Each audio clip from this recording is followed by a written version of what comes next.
pas être juif et il ne peut pas être blanc. C'est le débat. Ce sont des faits démontrés. Mais tout cet amalgame-là, ça permet de manipuler, de dire, d'effrayer les gens, de dire que non, la loi, le salut vient des juifs, si tu les maudis, Dieu va te maudire. C'est du n'importe quoi. Ils ne connaissent pas Dieu, ces gens-là. Et je pense que s'il y a un rôle à leur reconnaître, c'est peut-être de nous amener à chercher le vrai Dieu, à découvrir la véritable puissance divine pour régler leur sort, pas la simple parole, comme d'autres le font. Donc, il faut arrêter ça. Israël doit être normalisé. Il faut normaliser ce pays-là, le redresser et le soumettre à la loi internationale. Attendez, et le soumettre aux principes qu'on impose à toutes les nations. Sinon, c'est plus un monde de ça. Il faut déchirer ce que aime tant le ministre Omboa. Il faut déchirer. C'est fini la diplomatie, c'est fini le droit international. Il faut arrêter ça. Je termine avec ce qu'il a dit. Moi, je voulais saluer le grand diplomate que vous êtes. Salut ça. Moi, j'ai compris votre réaction. Mais moi, je pense que c'est Dieu qui garde le président. Est-ce qu'un État peut protéger un président, monsieur le ministre? Alors, si on nous dit que c'est Israël qui protège le président camerounais et que le Cameroun a une alliance avec Israël, nous sommes esclaves d'Israël. Ce qui n'est pas vrai. Ce n'est pas Israël qui a amené le président Biya au pouvoir, ce n'est pas lui qui le protège. Nous sommes d'accord. Et le Biya et tous ses consorts. Le Biya aujourd'hui, c'est essentiellement camerounais. Vous le savez mieux que moi. Actuellement, là, c'est les Camerounais qui gèrent le Biya. Il y a eu la coopération avec Israël. Il y a eu un autre ici qui est mort dans les conditions que vous connaissez, mieux que moi d'ailleurs. Et il a appris à ce moment-là que le Cameroun, c'est le Cameroun. Ce monsieur-là qui, il s'appelait qui? Vous connaissez, j'ai oublié son nom. Très bien, très bien.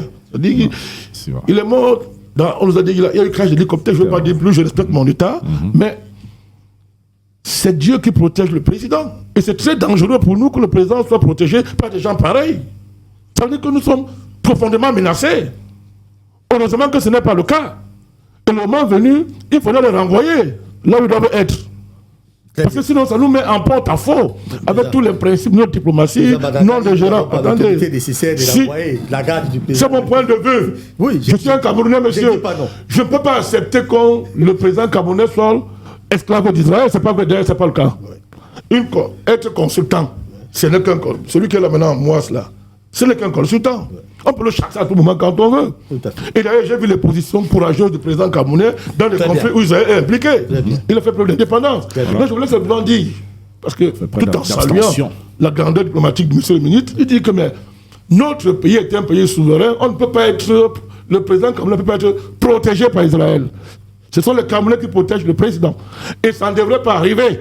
Parce que sinon, on sera en train de cautionner un État paria qui est dangereux pour la sécurité internationale. Très bien, merci beaucoup, Président. Monsieur le ministre, vous avez suivi tout ce qui a été dit sur ce plateau. On est en train de sortir, effectivement.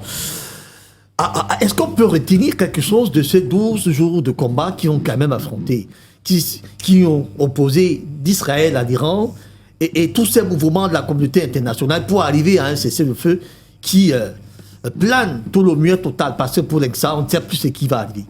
Non, ce qu'on retient d'abord, c'est que le droit international n'existe plus. C'est la doctrine de la paix par la force, la loi de la jungle qui est revenue, parce que je l'avais déjà dit sur d'autres plateaux que depuis le retour du président Trump au pouvoir, la force du droit a disparu, c'est la loi de la jungle.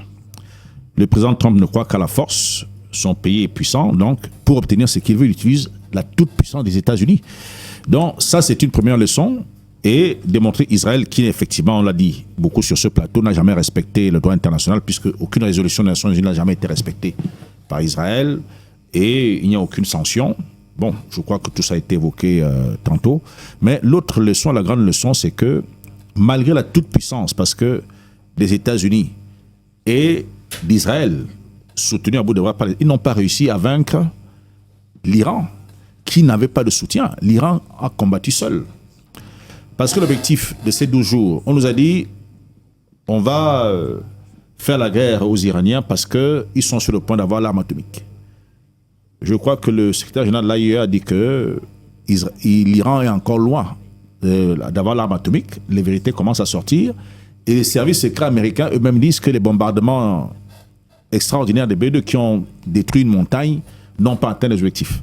Donc, pour dire que, voilà quelque chose qui a coûté des centaines de millions de dollars, il y a eu beaucoup de morts, mais finalement, l'objectif principal pour lequel ils sont partis, détruire l'arsenal nucléaire de l'Iran. L'arsenal nucléaire de Voilà, l'Iran. ce n'est Est-ce que pas cela a que été atteint? les Iraniens eux-mêmes vous disent que leur uranium enrichi, les 408 kilos, sont toujours intacts.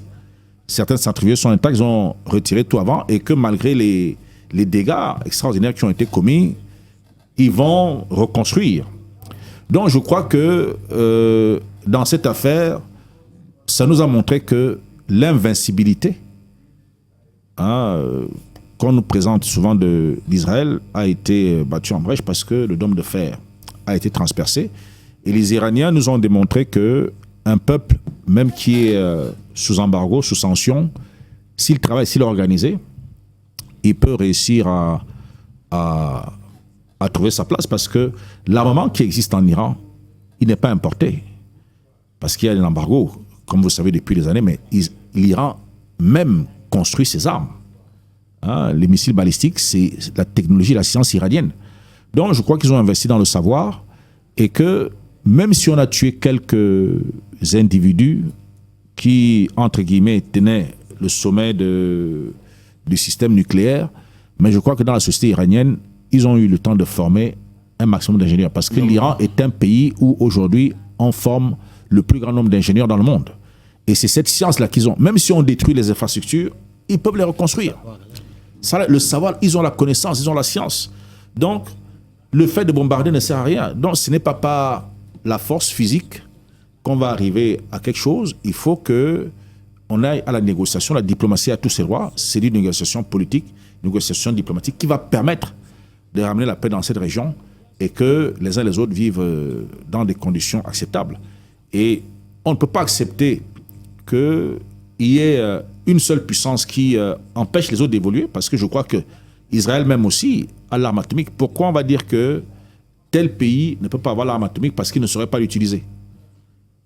Il y a plein de pays aujourd'hui qui ont l'arme atomique. Je crois que l'arme atomique, c'est une arme dissuasive pour mieux se protéger, parce que quand vous l'avez, on ne vous attaque pas n'importe comment, et c'est ce que l'Iran veut. L'Iran vous dit que non, on veut se protéger, ce n'est pas pour aller agresser les autres. Donc, il y a tout un narratif qui est construit pour nous faire croire que l'Iran, c'est le grand méchant.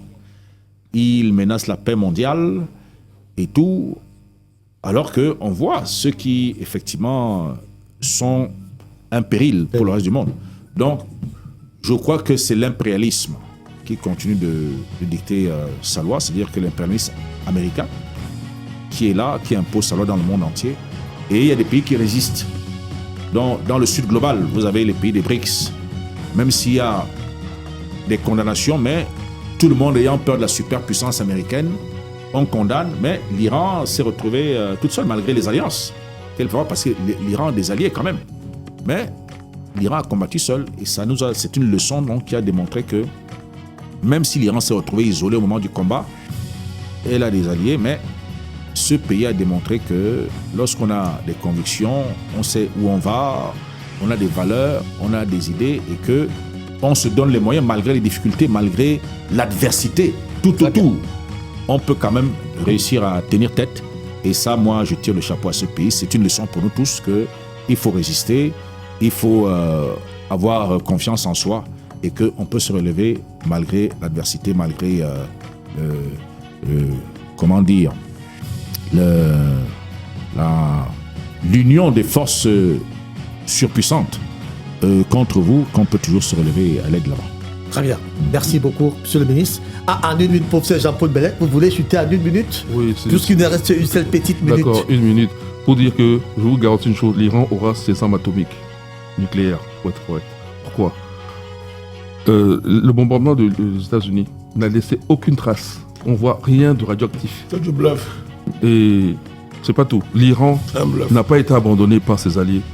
Parce que les missiles balistiques hypersoniques, qui est la plus forte des puissances? Les États-Unis ou l'Iran? Or, les Iraniens ont la technologie. Elle vient d'où? C'est-à-dire que ça a été prédit en amont. Comment ils vont avoir? Il suffit que l'Iran enrichisse. C'est pour ça le plus important, ce sont les 3 sites-là, implantés en profondeur. Dès que l'Iran aura...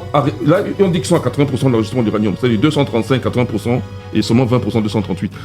En gros, quand ils vont arriver à, disons, 90% de cet enrichissement, ils ont des armes nucléaires. Les autres, ils disent qu'ils ne sont pas dans la voie parce qu'ils ne vont pas suivre ce procédé, ils ne vont pas fabriquer l'arme eux-mêmes. Ils auront besoin d'enrichir. Les autres pays, il y aura un échange. Je te donne l'uranium enrichi, tu me donnes l'arme. Peut-être moyennant quelques sous de plus, c'est tout. Ils n'ont pas besoin d'aller au bout du processus. Merci beaucoup, professeur. Sinon, ils auraient été détruits. En d'autres termes, l'intelligence a l'honneur. Je vous suis, monsieur le ministre. Peut-il tout se permettre comprendre l'ossature de ce peuple? C'était la thématique du jour.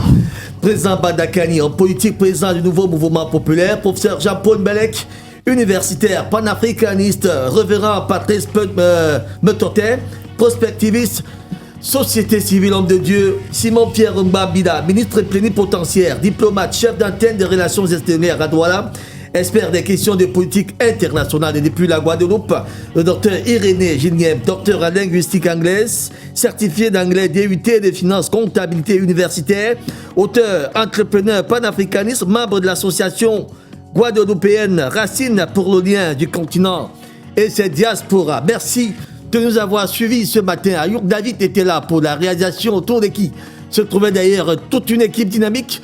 Retrouvez ce programme à rediffusion samedi à 22h et probablement vendredi prochain, s'il plaît à Dieu et si nous avons la santé, nous serons là pour vous, pour le meilleur de l'actualité. D'ici là, portez-vous bien et à très bientôt.